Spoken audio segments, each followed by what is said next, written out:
about to start my OB-GYN rotation. I know. And we're sitting in orientation, and the program director gives us these like huge guidebooks. And she's like, well, these are the goals and expectations for your course. And we're like looking through it, and it's all standard stuff. And then at one point, there's like all the things you have to complete. And one of them includes you have to deliver a baby, or you have to go to like this stupid sim course once a week for like 4 hours that teaches you how to deliver a baby. And then in the margins, it's like photocopied in, it just says no flying babies. And I'm like, all right. And so we get on, and my goal is to not go to the sim class at all. I've heard about this, and it's just like the most boring thing in the world. It's like robot little plastic puppet, and I just don't want any part of it. So every day I go into work and I tell my attendings, I'm like, you gotta let me deliver a baby, you gotta let me deliver a baby. Nothing. Like, it's just, they don't trust me for some reason. I mean, really. I'm trustworthy. Anyway, one night I'm overnight call, and it's like around 11 o'clock, and me, the attending, and a couple of residents are sitting down to have dinner. And all of a sudden we get a call from the ED saying that there's a lady coming up. She might be in labor, she might not be, but see whatever's going on. So we're like, all right. So I tell the attendings and the residents, I'm like, why don't you guys just sit down, I'll go evaluate her, and I'll be back. So I go to the room where she is and get everything set up, and she's there with her boyfriend, and they're all, you know, happy and whatnot, and I'm kind of getting their history, and then I go outside and I sit down and I start typing up everything that's been told to me. And a couple seconds later, the boyfriend comes up to me and he's like, hey man, can you do something about the smell over here? Because like there's, like, she's saying it's smelling bad. I'm like, okay. So I go in there and the lady's like, yeah, I smell like a lot of garlic. I don't know what's going on. And I'm like, wouldn't it be funny if you were having a seizure? Yes. And she proceeds to just start having a seizure. And I'm like, holy shit, this is going down. So I stick my head out into the hallway and I yell to Dr. Campbell. I'm like, this lady's having a seizure in here. And Dr. Campbell like sticks her head out. She's like, ain't nobody having a seizure in here. And she starts barreling through. And then like pretty soon, like everybody's in there. This lady's having a full-blown seizure.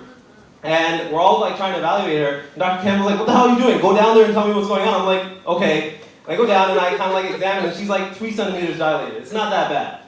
10 centimeters means it's bad. And so I go up to it's 3 centimeters. She's like, just stay down there. Don't worry about anything. We'll take care of it. And then I'm like literally up there, and then I go down and I try to see if she's like dilated some more, because usually they don't. And I cup ahead. And I'm like, oh fuck, what's going on? And I haven't done anything. And like, just like, stuff's going bad. And all of a sudden, this baby just like flies into my hands. And I'm like, oh my god. And then like, I haven't said anything in like 5 seconds.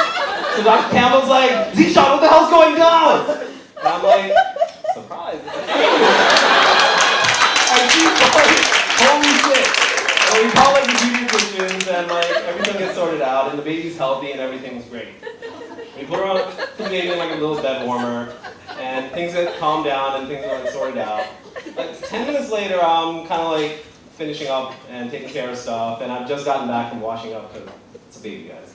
And the mom like starts to come around. Like she was in what's called a post-ictal phase. Like after you have a seizure, you're usually kind of out of it for a little while. And she kind of comes back around and all of a sudden just starts screaming like, ah! And I'm like, oh my god, what's going on? And she's like, I don't feel my baby, I don't feel my baby. I'm like, calm down. I like give her baby, and they have like a very tender moment. And it's like actually the nicest thing I've ever seen, because most of the time the baby's like really nasty and slimy when the mom sees it for the first time. But this baby's already been cleaned up and it's fantastic. So do that, and then like later on in the night, I print out the paper that says that I've delivered a baby, and I bring it up to Dr. Campbell. And I'm like, can you sign this off so I don't have to go to the sim class? And she's like, no, that doesn't count. I'm like, what do you mean it doesn't count? It's like, did you deliver the baby? I was like, yeah. Did you deliver it or did you just catch it? I'm like, I haven't caught it. She's like, that's a flying baby, it doesn't count. Anyway, the weeks go on, and I end up delivering some more babies, but I spent too much time in the stupid sim lab. And the course ends. Turns out that having a lady who has a seizure and then delivers a baby is pretty uncommon, so we end up publishing it. And a couple months later, after it's been published, I take it up to Dr. Campbell, and I'm like, can you admit now that it was real? And she was like, Zeeshan, ain't no flying baby ever counted, ain't no flying baby ever gonna count.